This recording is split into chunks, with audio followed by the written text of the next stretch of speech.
And here we are at Flex R6 Media for Global Fitness Radio. Once again, we have Dr. Peter Cichonski. How you doing, Peter? Hi, Ken. I'm wonderful. How are you doing tonight? I'm great. How's sunny California? Sunny California was a mixed bag today. We had I like to work out outdoors, and in the last year and a half, I've only worked out indoors probably about 6 times. Yep. Well, today was number 7. Wow. It was. It very rarely rains here in May, and it rained this morning, and it was a beautiful sunny afternoon. Wow. So I worked out at the wrong time of the day. You did, but that's part of your regime, as we discussed last week. Daylight breaking is workout time for you. Daylight breaking, getting my engine started with the blue wavelength of light in my eyes, and getting all the equipment rolling, and getting to the gym and moving my body. Absolutely. Exactly. So exactly.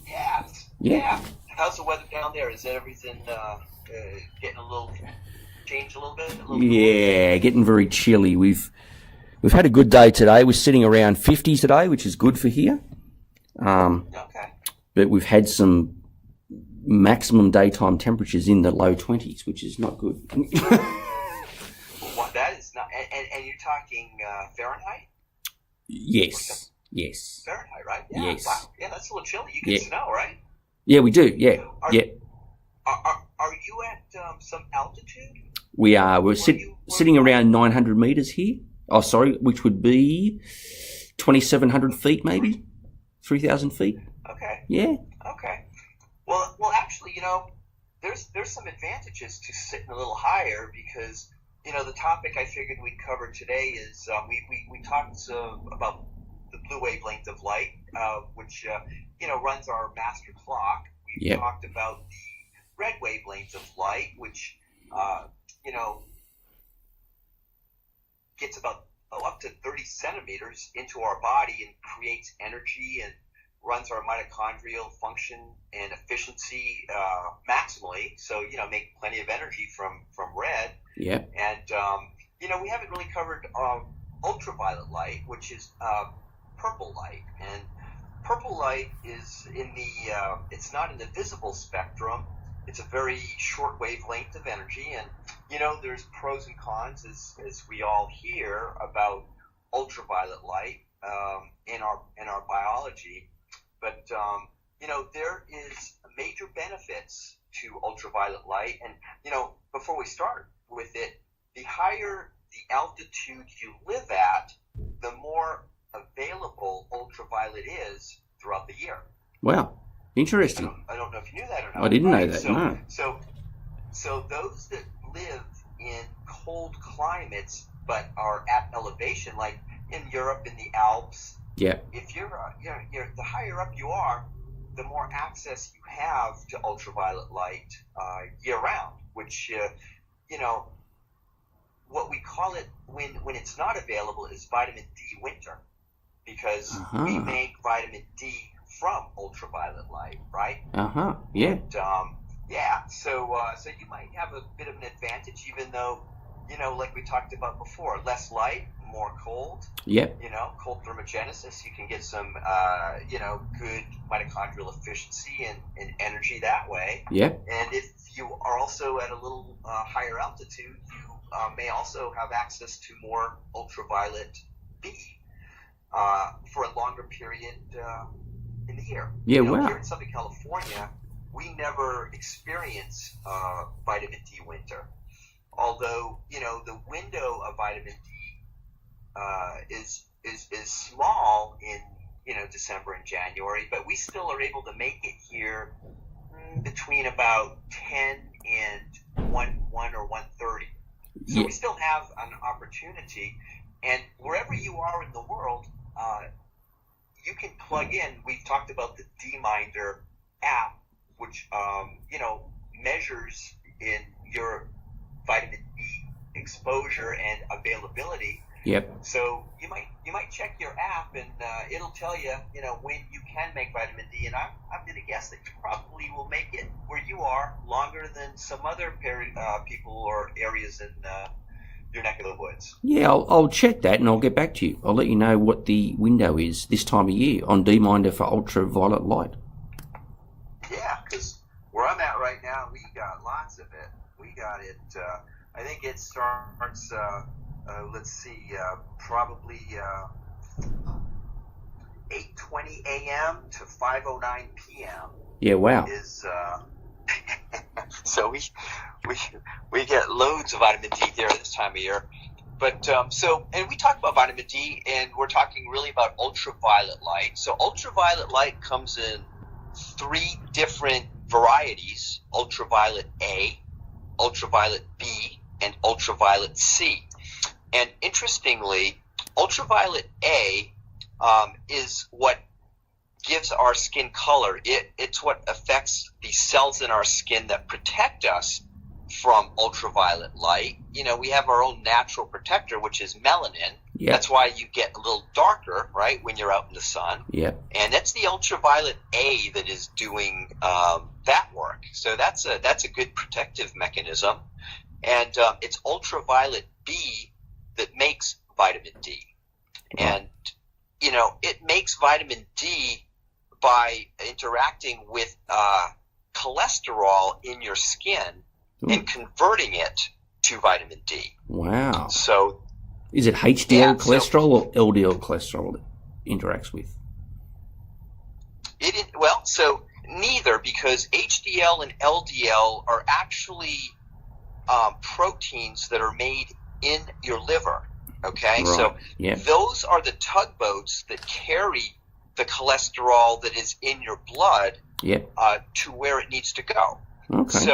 So it makes what it does is it makes sulfated cholesterol. There's a sulfation process which is very unique and very beneficial for cholesterol in your body, because the reason that, you know, medicine worries about our cholesterol is not the actual cholesterol itself. It worries about cholesterol because of the tugboats made by the liver, which are the LDL and the HDL variety, yep. that have to carry that cholesterol. Because remember, cholesterol is fat, and fat in water, which is blood is 93% water, doesn't mix so well. No, it's so you know it.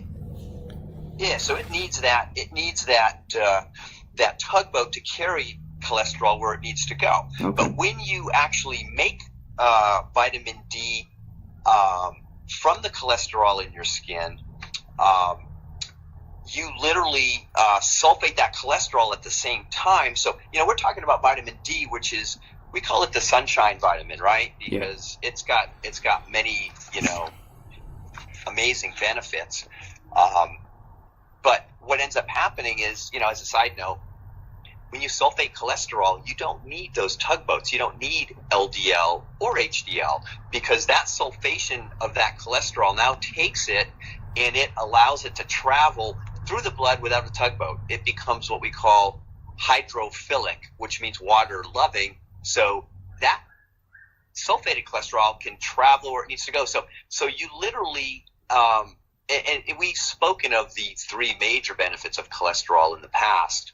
You know, it makes up about 35% of the structure of your brain, which is vitally important, and it is the matrix of every single one of your 70 to 100 trillion cell membranes. And those cell membranes, we want them to be flexible, and which you know, a young tree is green and it's bendable and it doesn't break. Yep. Well, when cell walls are full of cholesterol, which is a phospholipid, that will keep that cell very flexible. And when we get old, we get stiff. So the more flexible those membranes are, the less stiff we get, the younger we stay. Yeah. So that's a second very important, you know, aspect. And thirdly, cholesterol is the base for every hormone in your body. And so we know how important our hormones are. Yeah. So those, you know, that's a little bit of an aside on cholesterol made by the sun. And, you know, the sun, like I said, makes vitamin D in your skin. And vitamin D is a very important vitamin. It has many useful benefits. First and foremost, it actually, and I'm going to just kind of read from studies here, or just kind of tell you a few of the studies that show some of the benefits of vitamin D when it's made by the sun, especially. First and foremost, it fights disease. There's numerous studies showing a decrease in heart disease, a decrease of, even simple things like developing the flu and other just types of illnesses. Vitamin D is extremely beneficial for those things. Yep. And, just like being out in the sun, you always feel good. Vitamin D is shown to reduce depression. Yep. And so, that's a great a benefit of vitamin D, as well as, other things like anxiety and fibromyalgia. All these things that people complain about, just aches and pains. And of course, we're overlooking the elephant in the room, which is bone health, right? Vitamin D is,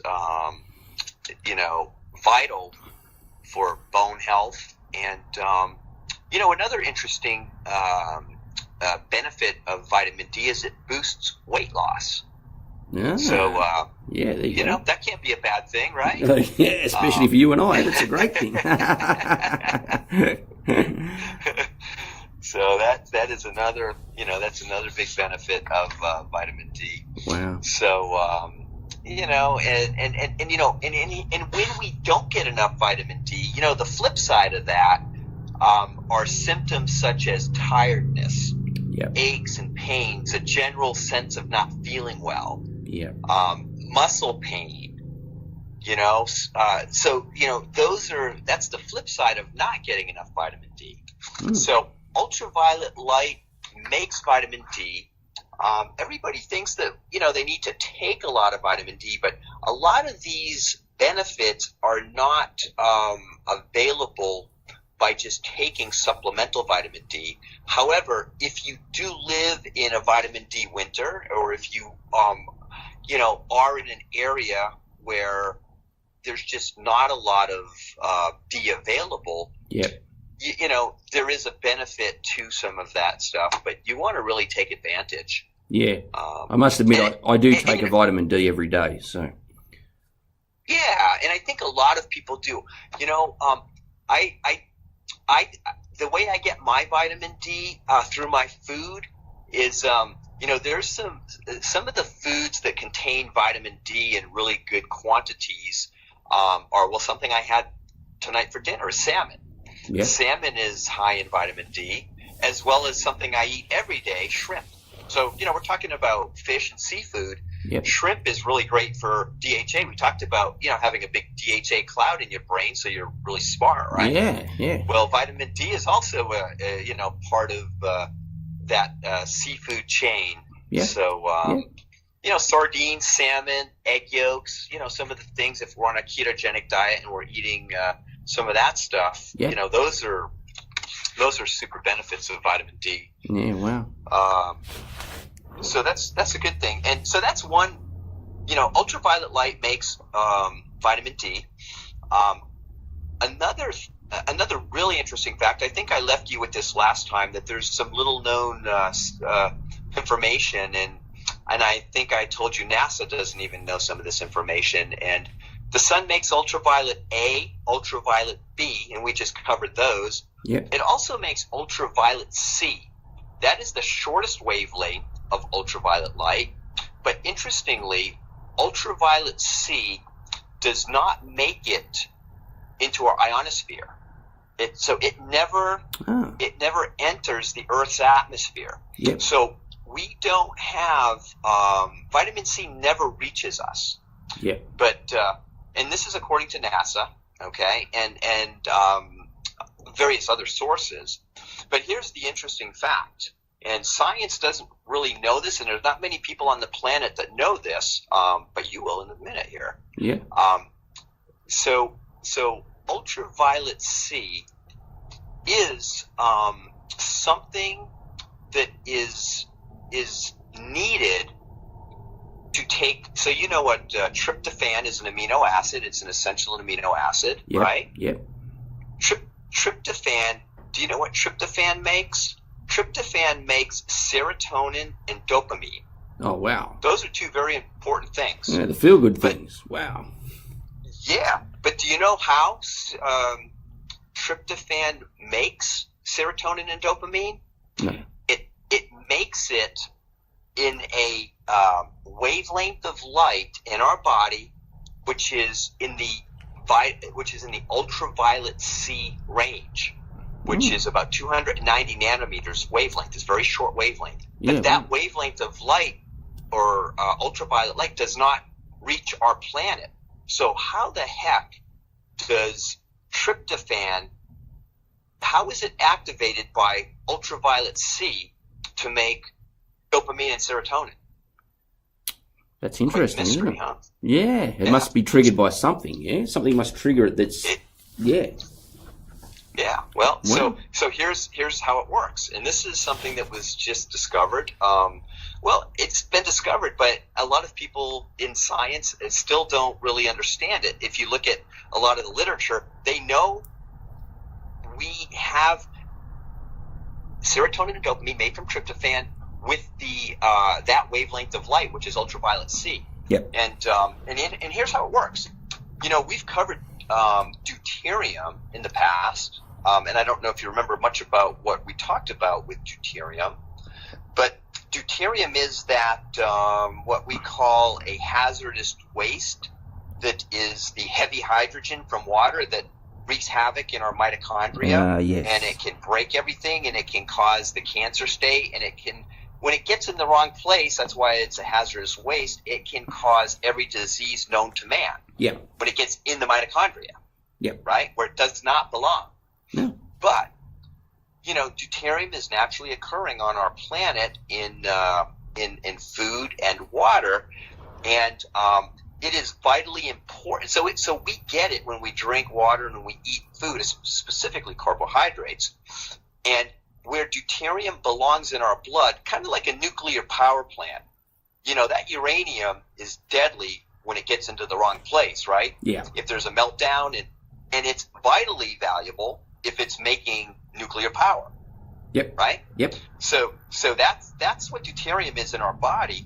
And so where it is extremely valuable is when it is in our blood. And in our blood, it's in high concentration, and when it is in our cell membranes.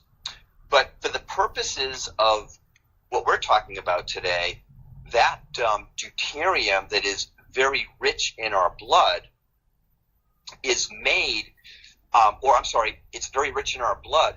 And so what ends up happening is when ultraviolet A and B hit our skin, it creates a pressure gradient on our skin, pushing down, okay? Yeah. And then so you're pushing down from the top, and then when you get infrared A, right? We talked about infrared light penetrating 30 centimeters into our body, and when infrared light, the sun is 42% red, or infrared, you know, that penetrates our blood vessels, and infrared light makes nitric oxide, right? And what does nitric oxide do to our blood vessels? It dilates. It causes them to dilate. Exactly. Yeah. And so you've got ultraviolet A and B pushing down from the top, and you've got dilation from infrared making nitric oxide, dilating blood vessels pushing up. Yep. And the deuterium is kind of stuck in the middle. And what that does is that puts a pressure on deuterium, and when you pressurize deuterium, believe it or not, it emits ultraviolet C. Aha. Our friend of tryptophan, yeah. And that's what tryptophan uses to make serotonin and dopamine. Wow. So that is a little known fact, and so we know how important, you know, so we're talking about UV light, but we're talking about a UV C that doesn't even come to our Earth, but we make it within us. So, you know, Wow. So those are some amazing facts and some amazing benefits of ultraviolet light. Yeah. And a couple of other things. When you look at the research, it's very interesting because ultraviolet light, or should I just say sunlight in general, including ultraviolet light, decreases your risk of getting any kind of cancer by 67%. Wow. So, yep, granted, there is a little risk of getting cancer, skin cancer, right? Yep. But the risk of getting skin cancer is so low compared to the benefit of the sun mitigating your risk of skin cancer that, you have to kind of look at the scale there and see which side weighs out most positively. Yeah. And so I just want to mention that because, there are, the dose makes the toxin. So, a little bit of a good thing is not enough or good, or too much of a good thing. It's like an anti-venin for a snake bite. That's right. Yeah. Exactly. Yeah. That's exactly right. So, so those are some cool facts on ultraviolet C, or I'm sorry, ultraviolet light in general. Yep. And I'm continuing my series and putting all this down for the next article in Iron Man magazine, and going to try to. I'm going to actually put an actual menu in my article. Excellent. And I'm going to call it the menu is for the Health Optimization Cafe, and it's going to have a breakfast menu of a healthy dose of of blue light, a natural blue light with a side of natural red. Yep. And for lunch we're going to have a nice portion of purple ultraviolet light, right? Because that's when you can make the most vitamin D in a short period, so you can get your dose and get in, get out, and get her done. And so it's going to be kind of a fun. It's been a fun journey getting this information all put together. Yeah, and putting it into a real tangible, real life scenario for the layperson. Exactly, because I do want to, and I did discuss this on the P4P podcast today, which I got a lot of crickets when I was talking about it. So nobody knew it. So I think we have to revisit that in a little more user friendly manner. But it was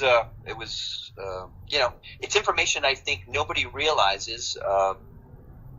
That the natural light and artificial light goes down the same lines as natural food and artificial food. Yeah, the bad and the ugly. It makes sense. Like, people have experienced these feelings, but they don't know why they experience these feelings.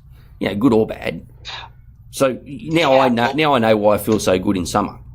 As soon as summer comes, I get outside into the sun, and I just feel it's like an adrenaline shot. And exactly what you said, it's an antidepressant. It's fantastic. Yeah, it's I just downloaded an article just for it's called the 10 benefits of feeling the sun on your skin. Yeah. And so it's got all kinds of stuff that everybody feels. Brightens your day and your mood, ups your energy, better sleep. It's a vitamin D party. Yep. Pain relief, you name it, and all these benefits that the sun is basically your best multivitamin, by the way, because it can give you more of the things that your body needs to be healthy than any vitamin that you can take. Yeah. And it's natural. Yeah, and it's free. And it's and that's even better. It's free. And who doesn't like free vitamin? Yeah, something that's good for you for free, you can't lose. No, that's great. That's exactly it. Yeah. So, so just remind everybody to get on if they didn't get it, check out that app, D-Minder. And find out if you have a vitamin D winter, or if not, take advantage of the small window you may have, so you can like I said, some places, depending on the latitude. What is your latitude, by the way? Do you know? I will find that out right now for you. Okay. Because we may have touched on that, but the latitude is what makes the difference. Yeah, because it's the intensity of the sun, isn't it? Yeah, because it's the angle of the Earth during the different seasons. Yeah. So the higher the latitude, the more you're tilted away from the sun in the winter. Yeah. And you don't make vitamin D unless the sun is at 30 degrees above the horizon. So if it never gets to 30 degrees above the horizon because you're tilted away from it because you're at too high a latitude, that's when you go into vitamin D winter. Yeah. Here in Canberra on the 35th meridian, so that's not bad. Yeah, that's okay. That's not bad. I'll bet you you're close. I'll bet you you're still making. You're probably still making vitamin D, and because here in Southern California we're at the 32nd. Yeah. So that's not much different, and we're in a band that goes across the United States that has vitamin D year round. So you might be, and plus you're at a high latitude or altitude. Yeah. So that will also, because remember, so think about it this way. Remember I said the Earth tilts away from the sun, yeah. So you kind of miss it. But the higher up you are, you're going to be, it's not going to be tilted. It's going to, you're going to maybe catch the top of that. Yeah. If you, right? you can picture that, yeah. Yeah, so you might be able to catch a little bit of that. That even if some other areas at 35th are flatter at sea level, yeah. If you're at 2,700, you may actually be in that a little narrow band that goes up to because of that altitude. Yeah. Well, here's an interesting side note, Peter. The latitude for Greece is 35 north. How's that? Really? Yeah. So you're at the same latitude as Greece, huh? Yeah. And so is India. So, but it's the opposite season. Yes, opposite season though. Tilted the opposite direction. So 35 in the summer is good light. Yeah. And good quantum yield. So in about 3 weeks, you can load up on vitamin D. Yeah. Yeah. Right. And the equivalent in the States is the southern border of Tennessee. Okay. Yeah. Yeah. So that's a little north. Yeah, and that is definitely a little north of where I am, but not much. Close, yeah, I grew up in New England. In New England, we're in like we're like the 40. We're in the mid 40s, I think, up there. Yeah, that's way up there. Yeah. So. Yeah. Wow. Yeah. That's interesting, man. Yeah. That's great. Yeah. So. Very good. Stuff. Yeah. All right, Peter. That was great chatting to you again. And let's do it all again next week. We'll discuss a topic during the week, and we'll put it out there. We'll tackle it. Yeah, for sure. We'll figure out and we'll do it. That sounds great, Ken. It's always awesome having the opportunity to share with you and anybody that's listening any of this information. Yeah, and this will be podcast on Spotify within 24 hours. Wonderful. Yeah. Well, I will direct anybody that wants to listen to us chat about this to that spot. Exactly. All right. Thanks, Peter, for FlexR6 Media and Global Fitness Radio. Next week we will resume.